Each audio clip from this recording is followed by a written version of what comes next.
Hello बच्चों, कैसे हैं आप लोग। आई होप कि आप बहुत अच्छे होंगे। और आज हम पढ़ लेते हैं बीएससी थर्ड सेमेस्टर केमिस्ट्री का एक most important topic transition state theory, जिसका दूसरा नाम है एक्टिवेटेड कॉम्प्लेक्स थ्योरी।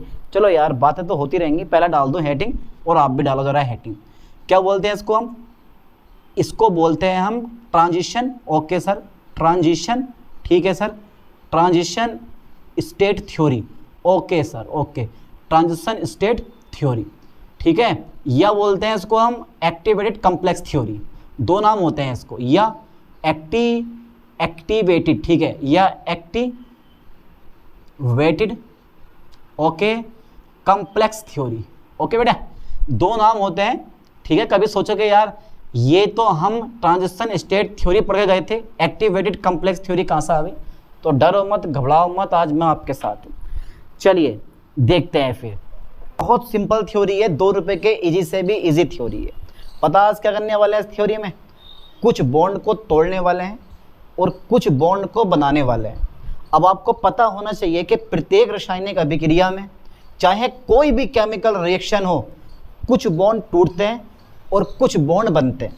और आपको ये भी पता होना चाहिए कि बॉन्ड को तोड़ने में ऊर्जा की आवश्यकता होती है और बॉन्ड के बनने में ऊर्जा का निर्माण होता है। इस थ्योरी का पहला पॉइंट है, पहली मान्यताएं हैं, पहली परिकल्पना है इस थ्योरी की। लिख दें तो इस थ्योरी की निम्नलिखित अवधारणाएं हैं। ठीक है, इस थ्योरी की, ठीक है साहब, इस थ्योरी ओके इस थ्योरी की निम्नलिखित अवधारणाएं। ये लिखना पड़ता है यार, इस थ्योरी की निम्नलिखित अवधारणाएं हैं। चलिए साहब, अवधारणाएं हैं। ओके अवधारणाएं हैं। ज़्यादा फालतू में पढ़ाने वाला हूँ नहीं, एग्जैक्ट पॉइंट जो पेपर में आते हैं। तो पता होना चाहिए प्रत्येक केमिकल रिएक्शन। ओके चलिए साहब, मैं लिख दे रहा हूँ बेटा, प्रत्येक केमिकल रिएक्शन। ओके सर, प्रत्येक केमिकल रिएक्शन। ठीक है, लाइन पे फोकस करना। प्रत्येक केमिकल रिएक्शन में कुछ बॉन्ड, ठीक है, फोकस करें बोर्ड पर जो मैं लिखवा रहा हूँ, कुछ बॉन्ड। अच्छा मैं दिखाई दे रहा हूँ, बोर्ड पे लिखा हुआ क्लियर दिखाई दे रही है? अरे यार कैसी बातें कर रहे हैं यार आप।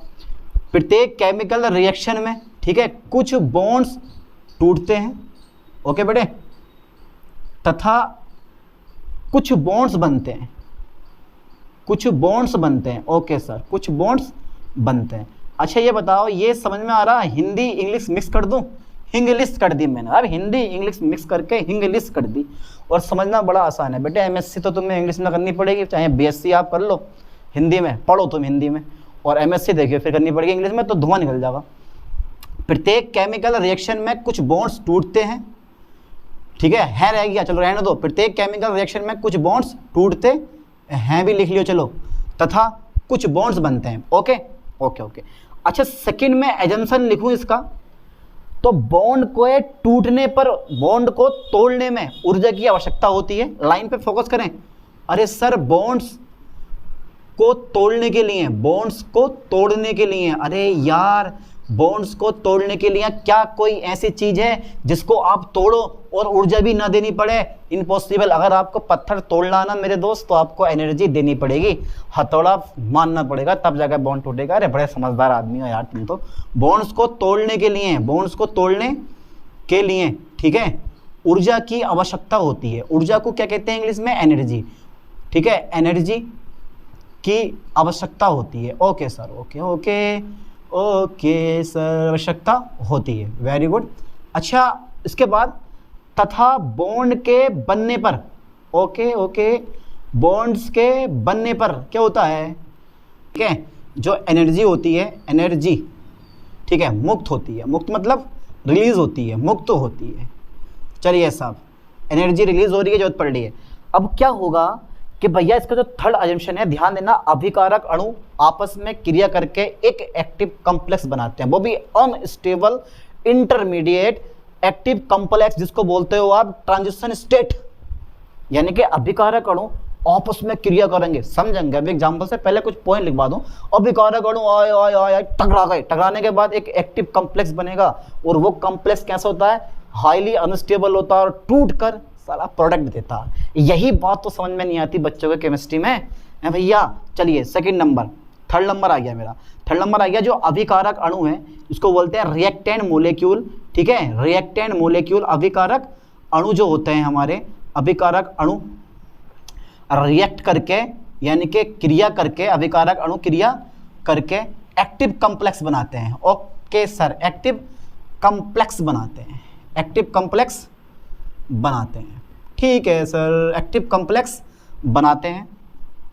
जो अनस्टेबल होता है, जो हाईली अनस्टेबल होता है, जो हाईली कैसे होता है बेटे, अनस्टेबल होता है, अनस्टेबल होता है और टूटकर उत्पाद बनता है, टूटकर उत्पाद बनाता है। ओके, उत्पाद बनाता है, ठीक है। थर्ड पॉइंट बहुत है, आगे डिस्कस करेंगे अभी। तो अब इस चीज को समझने के लिए एक एग्जाम्पल की एंट्री होती है। एग्जाम्पल समझा दो क्या चीज है, चलिए देखो इसे, ठीक है, इसे निम्न रिएक्शन द्वारा, इसे निम्न रिएक्शन द्वारा, ओके सर, इसे निम्न रिएक्शन द्वारा, ठीक है, समझा जा सकता है। ओके सर, समझा जा सकता है, ठीक है, इसे निम्न रिएक्शन द्वारा समझा जा सकता है। अच्छा कैसे, तो सबसे पहले देखो H2 बनाओ और प्लस I2 बनाओ, चेंज टू हाइड्रोजन आयोडाइड, ठीक है, हाइड्रोजन आयोडाइड। अब क्या होता है कि जब H2 अणु I2 के निकट पहुंचता है तो H और H के बीच में सिंगल बॉन्ड होता है, I और I के बीच में सिंगल बॉन्ड होता है, ठीक है। जब पता होना चाहिए जब H2 अणु I2 के निकट पहुंचता है तो पता तो ना भैया इनके बीच में क्या होती है, क्रिया होती है, यानी कि H और H, I और I के बीच में बॉन्ड टूटने लगते हैं और HI के बीच में बॉन्ड क्या होते हैं, बनने लगते हैं। देखो जरा पहले ऐसे समझ दो इस चीज को, देखो H2 तथा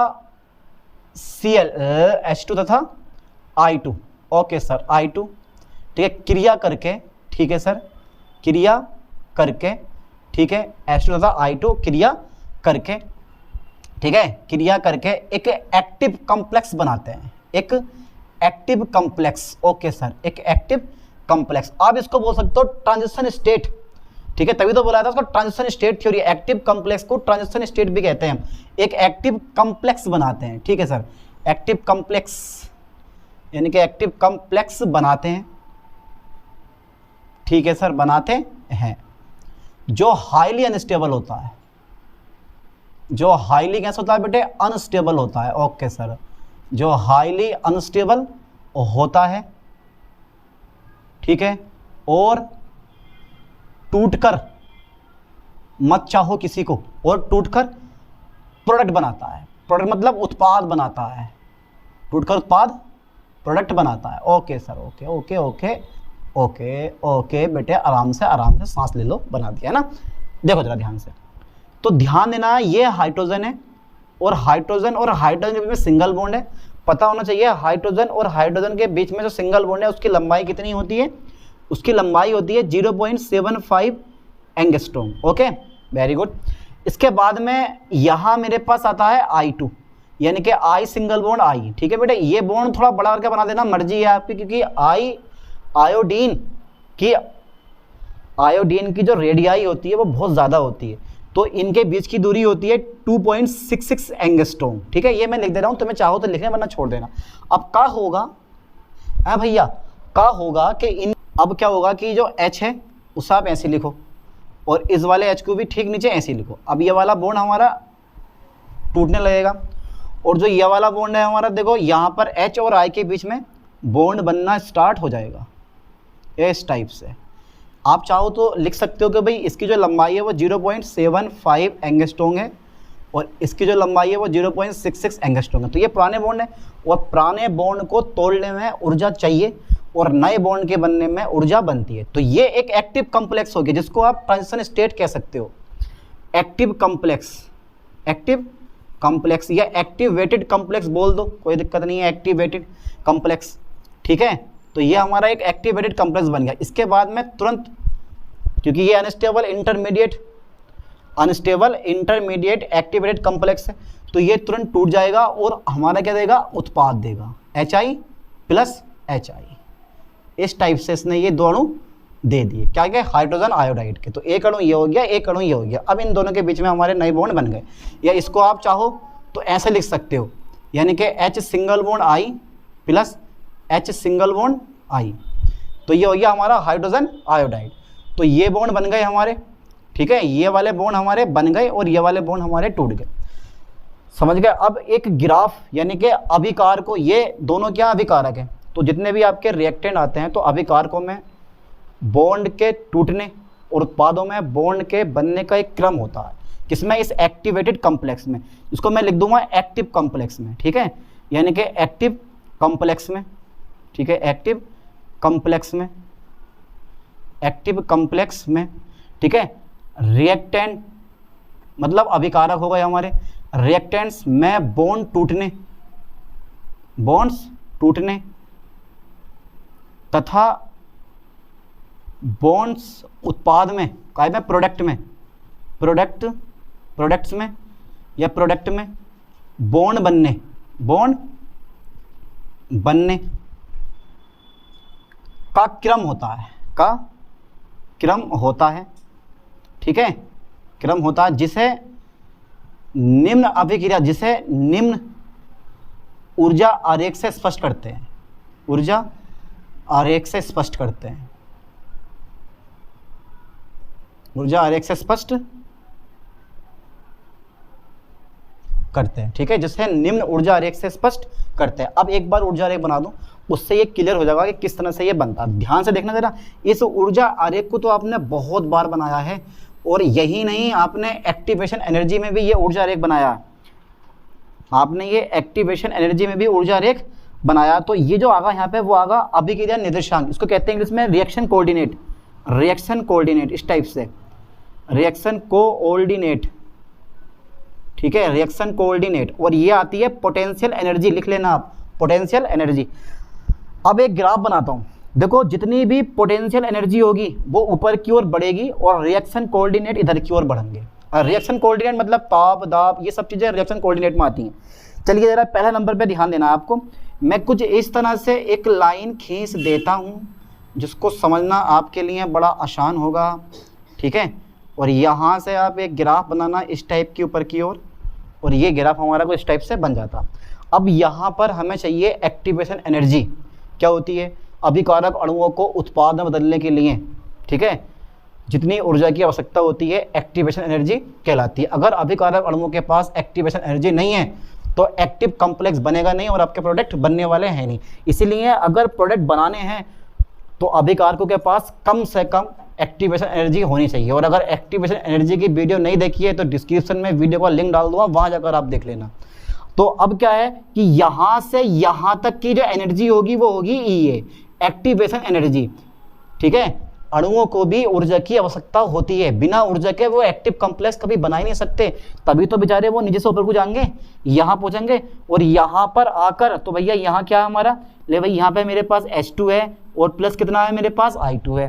फिर ये दोनों को एनर्जी दी आपने, सक्रियण ऊर्जा, और यहाँ के ऊपर आकर बैठ गए। तो यहाँ पे बना लिया इन्होंने एक एक्टिव कॉम्प्लेक्स, क्या बना दिया यहाँ पे, एक्टिव कॉम्प्लेक्स बना दिया, इसको कहते हैं सक्रियत संकुल, ठीक है। ये एक्टिवेटेड कॉम्प्लेक्स, कोई दिक्कत नहीं है। फिर मेरे पास, ठीक है, तो यहां से यहां तक बॉन्ड टूटे हैं और ऊर्जा क्या हुई है, ऊर्जा आपने दी है, सक्रियण ऊर्जा। और फिर यहां से यहां तक यानी कि एक्टिव कॉम्प्लेक्स को उत्पाद में बदलने के लिए ऊर्जा मुक्त होती है, यानी कि जब यहां से यहां को आओगे तो ऊर्जा आपको मिलेगी। एक बार और ध्यान से देखना, अभिकारकों से जब एक्टिव कॉम्प्लेक्स बना तो ऊर्जा चाहिए, और जब एक्टिव कॉम्प्लेक्स से उत्पाद बनेगा तो ऊर्जा फ्री होगी, ऊर्जा क्या होगी, रिलीज होगी। अब यहाँ सेम कहानी है, अगर चारे हो तो यहाँ पे लिख दो आप इस टाइप से, ये डॉट डॉट डॉट डॉट, और कितना अंतर हुआ मेरे पास इस समय, डेल्टा E का अंतर हो गया, ठीक है। तो यहाँ आके मेरे पास इस पॉइंट पर आके ये हमारा उत्पाद बन गया 2HI हाइड्रोजन आयोडाइड, ठीक है। तो अभिकारकों से उत्पाद यानी कि अभिकारकों से एक्टिव कॉम्प्लेक्स बनने के लिए ऊर्जा की आवश्यकता होती है, क्योंकि पुराने बॉन्ड टूटते हैं, और एक्टिव कॉम्प्लेक्स से उत्पाद बनने में ऊर्जा फ्री होती है क्योंकि नए बॉन्ड बनते हैं, ठीक है। इस टाइप से आप इस ग्राफ को समझ सकते हो। तो ये क्या चीज़ है, अभिकारकों में बॉन्ड टूटने और उत्पाद में बॉन्ड बनने का एक क्रम होता है, जिसे हमने इस वाले ऊर्जा आरेख से समझा दिया। अब ये कैसे पहचानोगे कि जो रिएक्शन है वो उष्माक्षेपीय यानी कि एंडोथर्मिक है या फिर एक्सोथर्मिक है, उष्माक्षेपीय है या उष्माशोषी है। इस चीज़ को पहचान करने के लिए मैं देखो अभी एक ग्राफ बनवाता हूँ, क्योंकि एक्टिव ट्रांजिशन स्टेट थ्योरी ने भी उस चीज़ को स्पष्ट किया है। चलिए पहले यहाँ तक का स्क्रीनशॉट ले लो, उसके बाद देखते हैं होगा। तो ले लिया हुआ स्क्रीनशॉट, चलो आगे बढ़ाते हैं कहानी थोड़ी सी, बस थोड़ा सा और 5-10 मिनट, उसके बाद हमारा टॉपिक क्लियर हो जाता है। समझ में आया यहाँ तक? बहुत इजी टॉपिक है। अब देखो ट्रांजिशन स्टेट थ्योरी को, जिसको आप बोलते हो एक्टिवेटेड कॉम्प्लेक्स थ्योरी, को आप अभिक्रिया ऊर्जा आरेख से भी समझा सकते हो, और बहुत ही इंपॉर्टेंट टॉपिक है। अब बिल्कुल बोर्ड पे फोकस रखना, ठीक है? समझ में आ जाएगा, सिंपल सा टॉपिक है बिल्कुल एकदम। चलो साहब कर दें फिर स्टार्ट। ओके सर, देखो ज़रा ध्यान से, ठीक है? यानी कि ट्रांजिशन स्टेट थ्योरी को, ठीक है, transition state, okay sir, transition state theory को, okay sir, okay, transition state theory को, ठीक है, अभिक्रिया, ठीक है, अभिक्रिया ऊर्जा आरेख से निम्न प्रकार, ओके सर, निम्न प्रकार समझाया जा सकता है।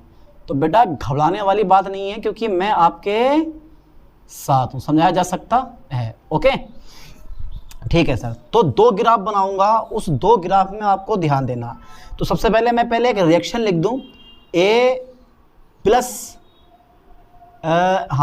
ए बी, चलो मैं कह रहा हूँ A plus B C change to, एक बनेगा activated complex, A change to B dot C change to, ये बन जाएगा हमारा ए बी, और प्लस से यहाँ से बाहर हो जाएगा।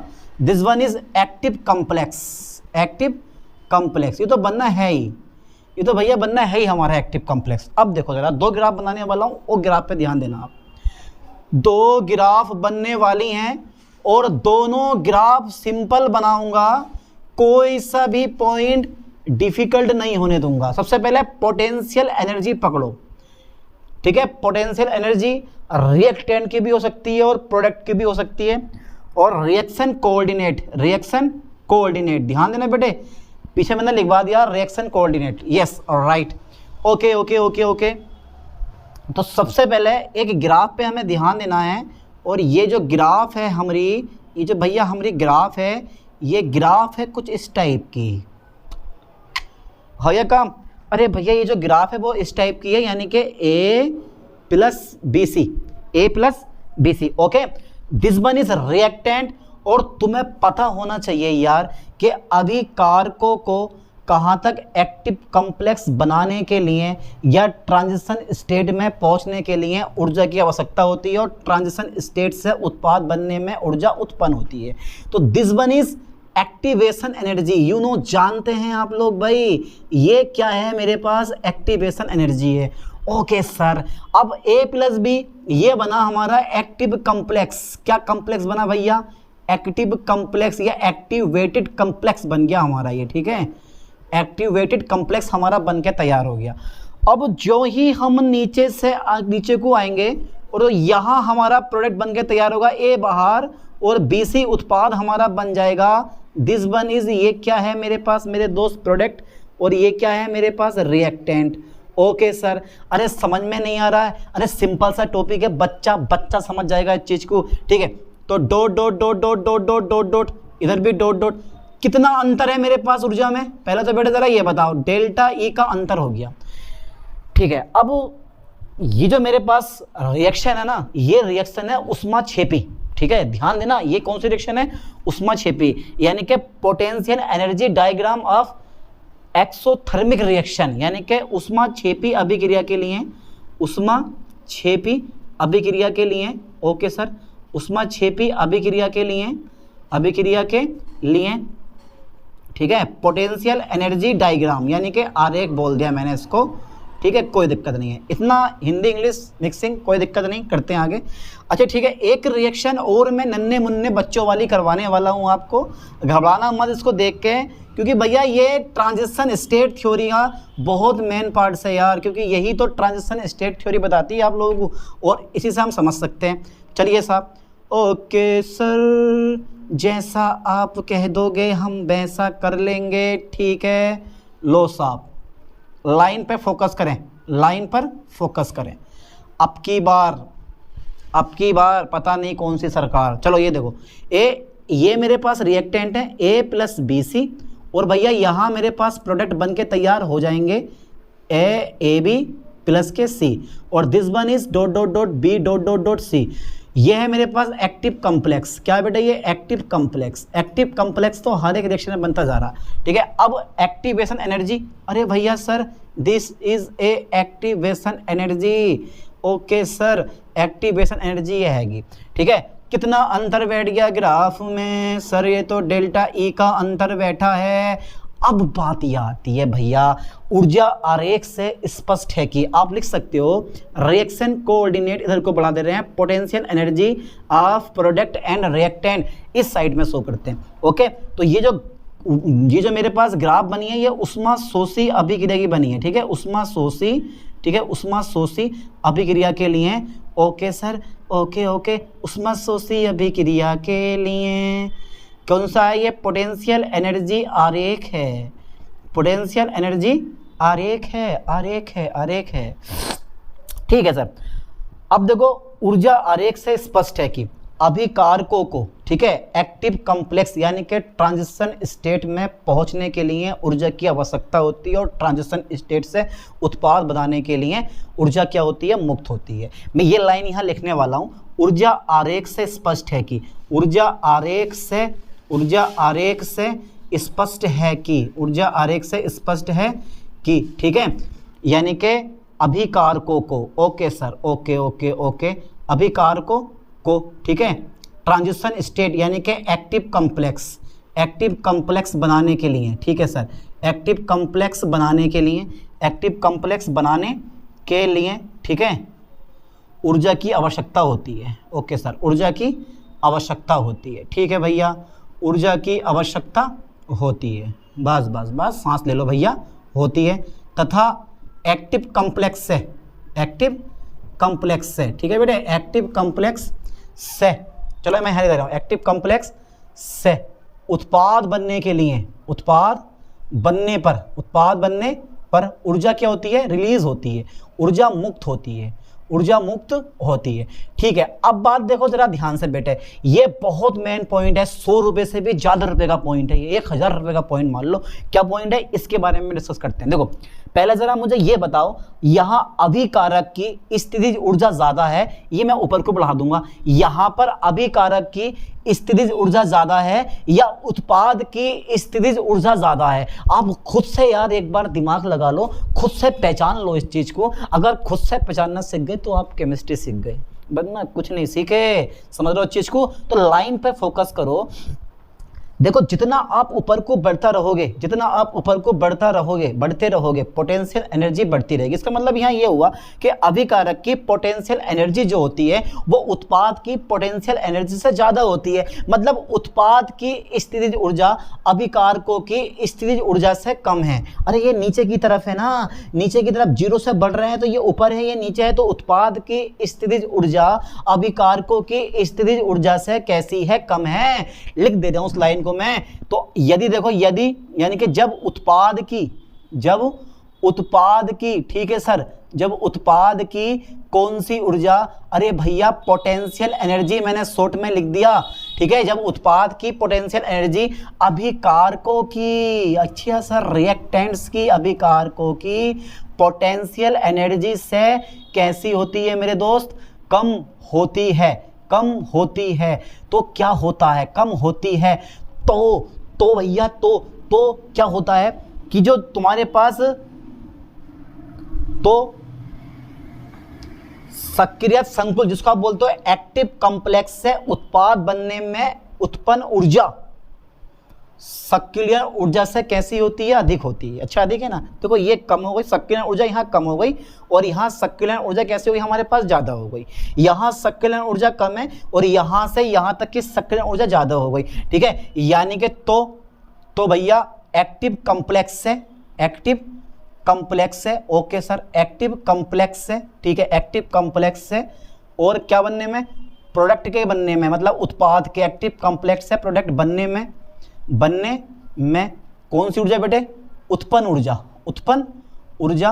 एक्टिवेशन एनर्जी ई से कैसी होती है बेटे, अधिक होती है, ई से अधिक होती है, ठीक है। यानी कि जब उत्पाद की पोटेंशियल एनर्जी अभिकारकों की पोटेंशियल एनर्जी से कम होती है तो एक्टिव कॉम्प्लेक्स से प्रोडक्ट बनने में उत्पन्न ऊर्जा एक्टिवेशन एनर्जी से अधिक होती है। तब अभिक्रिया कौन सी होती है, तब रिएक्शन जो होती है, तब बेटे रिएक्शन जो होती है REACTION, तब रिएक्शन एक्सोथर्मिक होती है, एक्सोथर्मिक होती है। मतलब एक्सोथर्मिक का मतलब समझते हो आप, एक्सोथर्मिक होती है मतलब उष्मा छेपी होती है, ओके। अच्छा नेक्स्ट पॉइंट में विचार करता हूँ, इसमें आ गए सोच रहा हूँ, ठीक, इसका उल्टा, अगर ये लिख दिया तो आप ये लिख दोगे।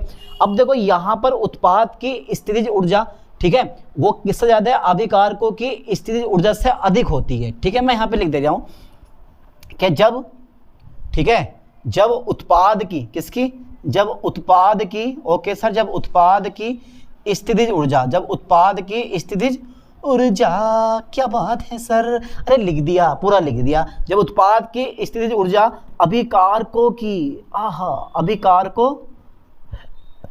अभिकारकों की स्थितिज ऊर्जा, शॉर्ट में बोल दूंगा मैं इसका, पोटेंशियल एनर्जी से कैसी होती है बेटे, यानी कि जब उत्पाद की स्थितिज ऊर्जा, हाँ, जब उत्पाद की स्थितिज ऊर्जा अभिकारकों की स्थितिज ऊर्जा से अधिक होती है, अधिक होती है, ठीक है, होती है। तो मेरे पास देखो सक्रियण ऊर्जा, यानी कि कहने का मतलब यह है कि एक्टिव कॉम्प्लेक्स से उत्पाद बनने में उत्पन्न ऊर्जा, एक्टिव कॉम्प्लेक्स से उत्पाद बनने में उत्पन्न ऊर्जा, तो एक्टिव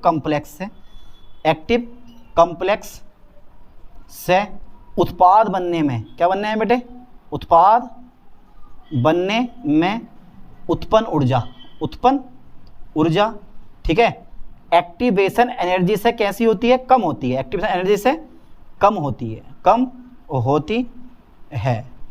तो अभिक्रिया कौन सी होती है,